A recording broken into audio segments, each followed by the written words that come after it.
A motion to debate the return of ISIS brides to Australia was voted down in the Senate today by Labor and the Greens. The motion was moved by Shadow Home Affairs spokesman Jonathon. Australians are seeking assurances from the government around protection of our borders and our national security, but the government are not going to play ball. They're not going to be transparent. They're not going to provide information, and they're not going to allow us today to debate this legislation. We've been asking who issued the passports. We don't know. We asked them who carried the passports to Syria to these people. We don't know. We asked them who these people were. They don't know. We asked them when are they coming back. They don't know. They know nothing. And I'm pleased to say Senator Duniam joins me now. Senator, thanks for your time. Now, you wanted this Keeping Australia Safe bill debated. What were you hoping to get to the bottom of here? And why do you think the government wouldn't allow that debate to just go ahead? Caroline, thanks for having me. The point of the legislation is to close this loophole that Labor is exploiting at the moment. At the moment, they're saying they're not helping these so-called ISIS brides or their children back to Australia. It's something that they've had no hand in, and you've just heard us talking about the fact that they have issued passports, and there are elements of support that have been provided. But they're happy to say, while they're not helping them back to Australia, to allow others to go and do it for them. And you've got third-party groups like Save the Children and this Dr Jamal Rifi, the campaigner for Tony Burke, over in the Middle East helping these people get back to Australia. Well, I'm sorry, these are not people that went on a sightseeing holiday, as we know. They're women who went to a designated terror hotspot to join their ISIS fighter husbands, ISIS being a death cult, a listed terrorist organisation, no friends of Australia. We don't think they should be allowed to come back. And so to that end, this legislation was about stopping those groups like Save the Children, for example, or others from being able to assist these people back to Australia when the government has not given the Australian people the assurances around safety and security that we need to have. These people are a risk and the government are ignoring it. They're putting our national security at risk. Well, the government has said, Albanese certainly has said that he doesn't think these people should be coming back, but yet they won't allow even a discussion about this loophole. So why do you think that's the case? Are they afraid of information coming out about the steps they have or haven't taken to stop this repatriation from happening?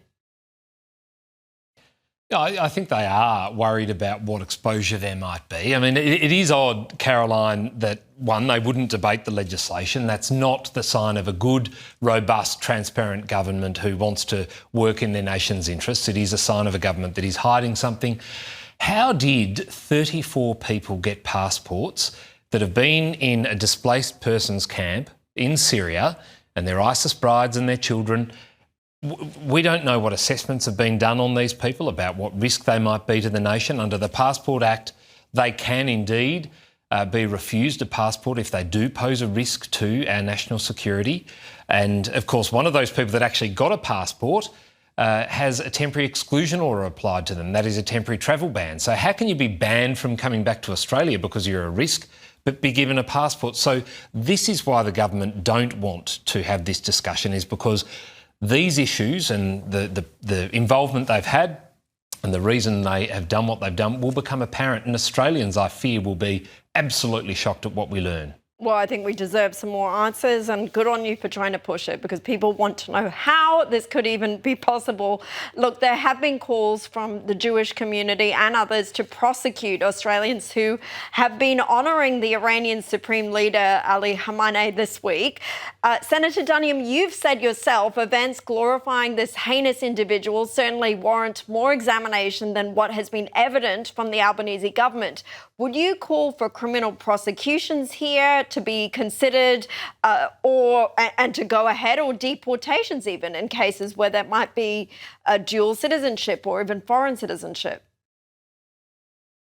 Well, I think it is apparent that these entities that are celebrating the life of this terrible human being who presided over the deaths of tens, if not hundreds of thousands of his own people in pursuit of hanging on to power and spreading the evil that he did, anyone who's celebrating that person's life, who is, of course, also the head of the IRGC, a listed sponsor of, state sponsor of terror, there are legal provisions that would deal with these people. And so I do think there may well be criminal penalties that could be applied to individuals who celebrate this man's life and display images of him and the IRGC of which he headed up.